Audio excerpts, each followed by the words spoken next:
able to do that. Notwithstanding that the Office of Registrar worked with them to sit and help them prepare nomination rules, to work with them prepare a list of candidates, to work with them prepare all the requirements that were required by the Electoral Commission for them to be prepared to run for political party. Then came the big issue of independent candidates.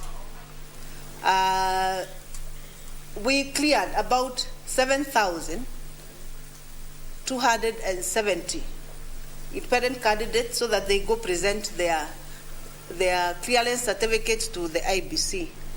The requirements that follows now on the IBC side, this independent candidate then dropped from 7,270 to 4,526. They were not also able to meet the other requirements that were required.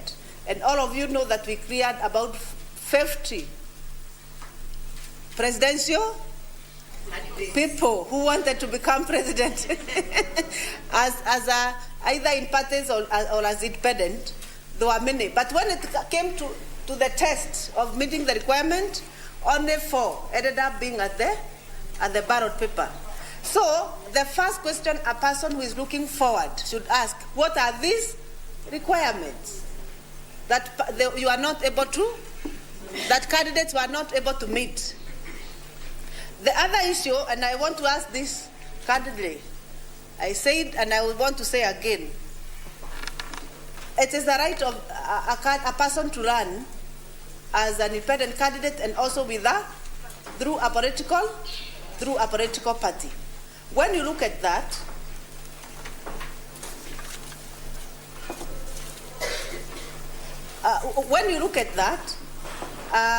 the right to run as an independent candidate and also as a candidate through a political party. When you do that, you should ask yourself a few questions.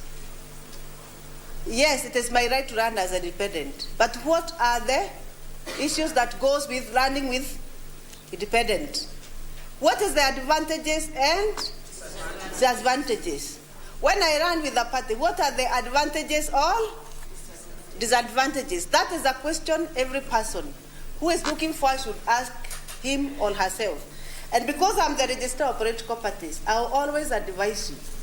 It's easier to run through a political party. You want to run as an independent because probably you do not support ideology of any party. Then go for independent. And make that mind early enough to run as an independent candidate. Do not wait for party nominations, then you jump over. Then it means you are not clear which method you actually intended to run with. You are not clear. You have not really written down in paper exactly this is my plan of how I want to present myself as a candidate.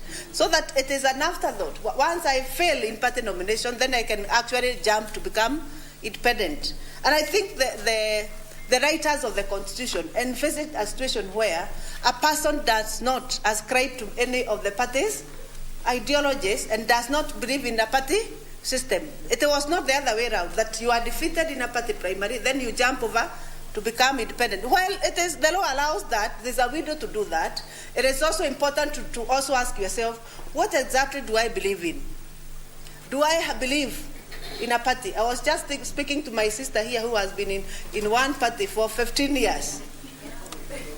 And she has been in one party for 15 good years. And she's telling me, I am going to continue in that political party. And she's a member, and she keeps checking with us. I remember the time she called me when she was in Kigali, and she asked, am I still a member of that particular? Because she wants to be sure. Now, party where the heavy has, she's very clear. This is what I believe in. And I think that is where our politics sometimes we fail as a country. Not only women, but all of us. Sometimes we are not sure. So that you can join a party today, tomorrow, you jump another one, the other day, before even you settle, upewe kiti ukae chini.